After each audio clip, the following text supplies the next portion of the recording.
আসসালামু আলাইকুম। Welcome to Microsoft Word part 10। এই পার্টে আমি দেখাবো ইনসার্ট পিকচার পিকচার আনতে হয় কিভাবে এবং পিকচারের বিস্তারিত যে ডিজাইন আছে সেটা কিভাবে করতে হয়। তাহলে আমি প্রথমে পিকচারে গেলাম, অর্থাৎ প্রথমে মাইক্রোসফট ওয়ার্ড, এটা ওপেন করলাম। ওপেন করার পর আমি ইনসার্টে গিয়ে পিকচার আনবো। পিকচার এখন আমাকে লোকেশন দেখা দিতে হবে যে কোন লোকেশনে আমার পিকচার গুলো আছে। এই জায়গা থেকে আমাদের ডেস্কটপ আছে, তারপরে এখানে পিসি থেকে এসে দিস পিসি থেকে আমার যে ডিস্ক, লোকাল ডিস্ক অর্থাৎ এইগুলো আছে, যে এখান থেকে আমরা অর্থাৎ লোকেশন অনুযায়ী আমরা পিকচার যে জায়গা আছে সেখান থেকে ওপেন করতে হবে। আমার ডেস্কটপের পরে রাখা আছে, আমি ডেস্কটপের পর থেকে কাজ করব। ইনসার্ট করলাম, এটা সিলেক্ট করে ইনসার্ট দিবেন। দেওয়ার পরে আপনারা দেখতে পারবেন উপরে ট্যাব আছে, এ পর্যন্ত ছিল, এবং পিকচার আনার পরে ফরম্যাট নামে নতুন একটা অপশন আসছে, অর্থাৎ নতুন ট্যাব আসছে। এটা ফরম্যাটে প্রথমে ব্রাইটনেস, অর্থাৎ পিকচারটার ব্রাইটনেস কমানো বাড়ানোর জন্য -40° যদি দেওয়া হয় আলো কমে গেছে। যখন +40 দেওয়া হবে তাহলে আলো বেশি হয়ে যাবে। আর 0-তে নরমাল। এরপর কন্ট্রাস্ট, এটাও অর্থাৎ লাইটিং ইফেক্ট যেগুলো আছে এইগুলো। তারপরে রিকালার থেকে এই জায়গা থেকে এইভাবে কালার পরিবর্তন করে দিতে পারবো যে কালার প্রয়োজন। তারপর কমপ্লেক্স পিকচার, এটার প্রয়োজন নাই। চেঞ্জ পিকচার, যদি এই পিকচারটা প্রয়োজন না হয় তাহলে চেঞ্জ পিকচারে দিবেন, দিয়ে লোকেশন থেকে আবার সিলেক্ট করে দিবেন যে পিকচারটা প্রয়োজন। এরপর রিসেট পিকচার, অর্থাৎ আমি এটারে আলো বাড়াইছি কমাইছি অন্য কালার করে ফেলেছি। এখন যদি পুনরায় যে কালার ছিল অর্থাৎ ডিফল্টে যেটা ছিল সেটাই নিয়ে আসবো, তখন রিসেট পিকচারের উপরে ক্লিক করব। আমি রিসেট পিকচারের উপর ক্লিক করলাম, তাহলে এই যে এই পিকচারটা চলে এসেছে, এবং এর সাইজটাও কিন্তু অনেক বড় হয়ে গেছে, অর্থাৎ এর অরিজিনাল যেটুক সাইজ সেইটুক চলে এসেছে। আমি এখান থেকে পিকচারটা ছোট করে নিলাম। এরপরে আমি পিকচার স্টাইল, এই জায়গা থেকে পিকচারে বিভিন্ন স্টাইল আছে। ধরেন এটা দিলাম, এই সাইড দিয়ে দেখুন একটা বর্ডার পড়ে গেছে। তারপর যদি এটা দিই, অর্থাৎ এই জায়গা থেকে এগুলো বর্ডার এবং যে ডিজাইন প্রয়োজন সেই ডিজাইন এই জায়গা থেকে দিতে পারবো, এই যে। তারপর যদি আমরা এইভাবে দিতে চাই তাও পারবো। এটা যদি গোল করতে হয়, এখন গোল হয়নি, তাহলে এইভাবে টাইনে আমরা গোল করে দিতে পারি। এবং নিচের দিক দেখতে পারি একটা শ্যাডো পড়ে গেছে, এই জায়গাও দেখতে পাচ্ছি যে নিচে শ্যাডো আকারে ছিল। এটা যদি দেওয়া হয় তাহলে শ্যাডো থাকবে না, এই যে এইভাবে হবে। তারপরে যদি এইভাবে দিতে চাই, 3D কোয়ালিটির মতো দেখতে হবে,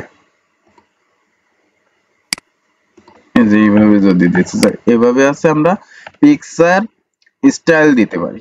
এখন পিকচার শেপ, পিকচারটা বিভিন্ন শেপের মধ্যে কিভাবে দেব। আচ্ছা, নরমাল যেটা ছিল সেটাই আমরা নিয়ে যাই। নরমাল পেলাম না, প্রথমটা দিয়ে দিলাম। এরপর পিকচার শেপ, এই জায়গায় অনেকগুলো শেপ আছে, এই শেপের ভিতরে পিকচারটা থাকবে। যেমন এটা যদি নিই আমরা, তাহলে ওই শেপের কোয়ালিটি পিকচারটা হয়ে গেল। যদি এই কোয়ালিটি নিই তাহলে এভাবে হয়ে গেল। এরপরে আমরা যদি এরকম গোল নিলাম, তারপরে পিকচারের বর্ডার, চারি সাইডটা যেটা আছে সেটা বর্ডার। এই যে পিকচারের বর্ডার এই জায়গা থেকে মোটা চিকন করা যাবে, যে বর্ডার কালার দেওয়া যাচ্ছে। যদি লাল কালার দিই তাহলে আমাদের এটা এই যে লাল কালার হয়ে গেছে বর্ডার। এরপরে নো আউটলাইন, অর্থাৎ এই যে বর্ডার যেটা আছে বর্ডারে কোনো আউটলাইন থাকবে না। নো আউটলাইনে দিলে কোনো আউটলাইন থাকবে না, আর যদি আউটলাইন দিই তাহলে আউটলাইন থাকবে।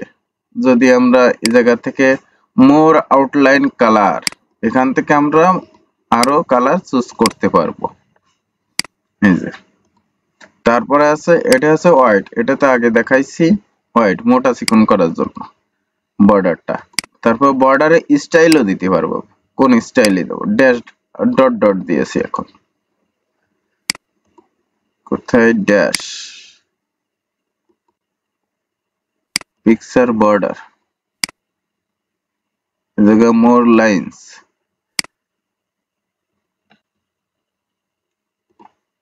এখান থেকে যদি আমরা এটারে চিকন করে দিই, চিকন হয়ে গেল।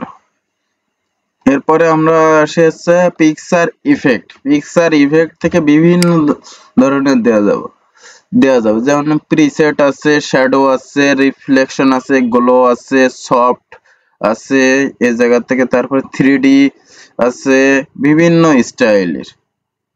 এই যে এটা যদি দিই, আচ্ছা এটারে পরিবর্তন করে এই গোল অর্থাৎ ভাউল, যেটা ভালো লাগতেছে না, এটা দিলাম। দেওয়ার পর আছে এখান থেকে যদি আমরা এই স্টাইল দিই, তাহলে এই যে স্টাইলটা দেখুন, অর্থাৎ এই জায়গা থেকে পিকচারের বিভিন্ন শেপের মাধ্যমে পিকচারের সৌন্দর্য আমরা বৃদ্ধি করতে পারি। তারপর আছে শ্যাডো, যদি আমরা শ্যাডো দিতে চাই, এই যে এই সাইডে একটা শ্যাডো পড়েছে পিকচারে। তারপরে যদি আমরা রিফ্লেকশন দিতে চাই, রিফ্লেকশন দিলাম, রিফ্লেকশন দিলে কি হবে, ছায়ার মতো পড়বে, এই যে নিচের দিকে দেখতে পাচ্ছি, এই যে ছায়ার মতো, অর্থাৎ এই পিকচারটার নিচে আছে ছায়ার মতো দেখা যাচ্ছে, রিফ্লেকশন। এরপরে যদি আমরা আছে 3D দিই, 3D, এই যে 3D, 3D স্টাইল, এটা 3D,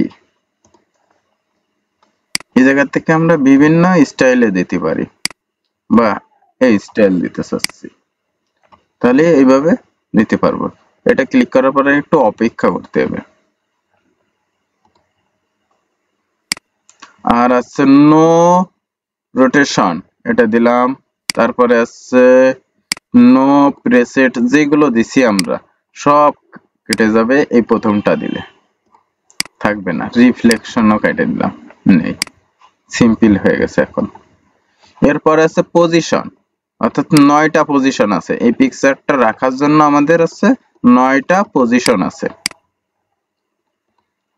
যেমন আছে এইটা, যদি আমরা মিডিল বরাবর, পেজের মাঝ বরাবর, পেজের নিচে, এখন এটা দিয়েছি, এই যে পেজের নিচে চলে এসেছে, এসে পজিশন।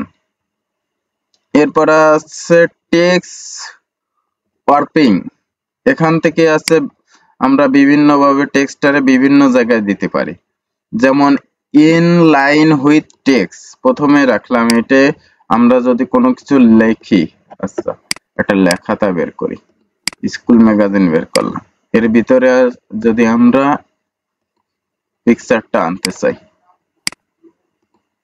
এখান থেকে আমরা পিকচারটা সিলেক্ট করলাম, ইনসার্ট করলাম, পিকচারটা চলে এসেছে। এখানে থেকে আছে ইন লাইন, প্রথমটা আছে ইন লাইন, যদি আমরা এইভাবে নিচে টেনে আনি, এই যে এইভাবে আছে দেখাবে। যদি আমরা আছে স্কোয়ার দিই, স্কোয়ার চারিপাশে স্কোয়ার, অর্থাৎ পিকচারটা যদি আর একটু ছোট করি, এই মাঝ বরাবর রাখি, তাহলে আমাদের আছে চারি সাইড দিয়ে যতটুকু জায়গা আছে ধরার মতো, চারিপাশে লেখাটা থাকবে আর মাঝখানে পিকচার থাকবে।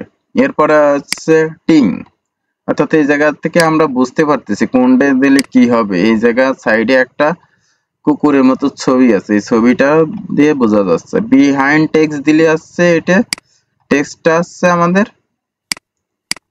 উপর দিয়ে চলে আসবে,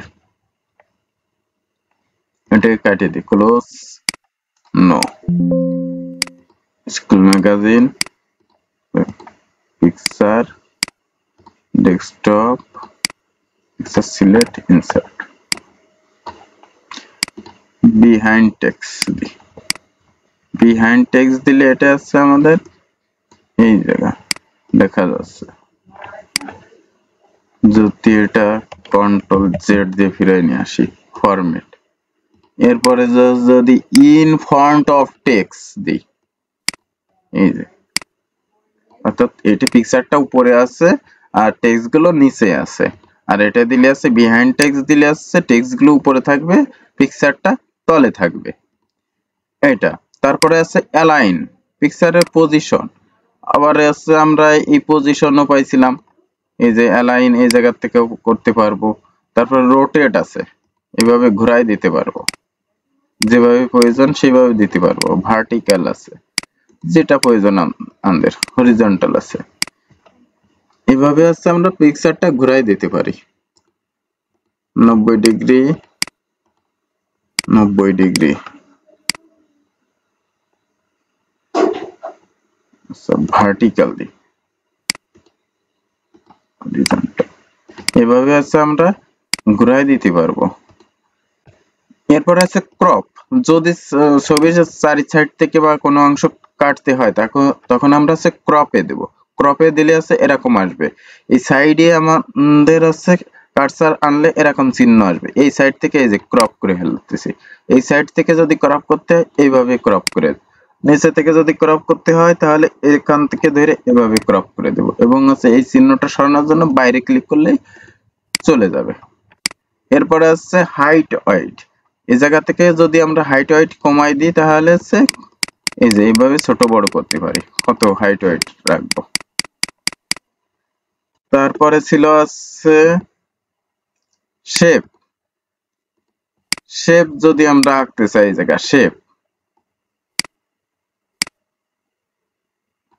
আঁকলাম, শেপ আঁকলেও আমাদের হচ্ছে ফরম্যাট অপশন আসবে। অর্থাৎ পিকচারের কাজের সাথে হচ্ছে শেপের আছে অনেকটা মিল আছে। ইনসার্ট থেকে আছে শেপ আনতে, এই জায়গা থেকে আছে আমাদের যে শেপটা প্রয়োজন সেই শেপটা আনতে পারবো এখান থেকে। এই যে শেপের কালার দিতে পারবো, এই জায়গা থেকে ফিল আছে, আউটলাইন আছে, এইগুলো আছে আমি আগামী পর্বে দেখাবো। আজকের পর্ব এ পর্যন্ত, সে পর্যন্ত আমাদের সাথেই থাকবেন। আর আরো নতুন নতুন ভিডিও পেতে আমাদের চ্যানেল সাবস্ক্রাইব করে সাথেই থাকবেন। আল্লাহ হাফেজ।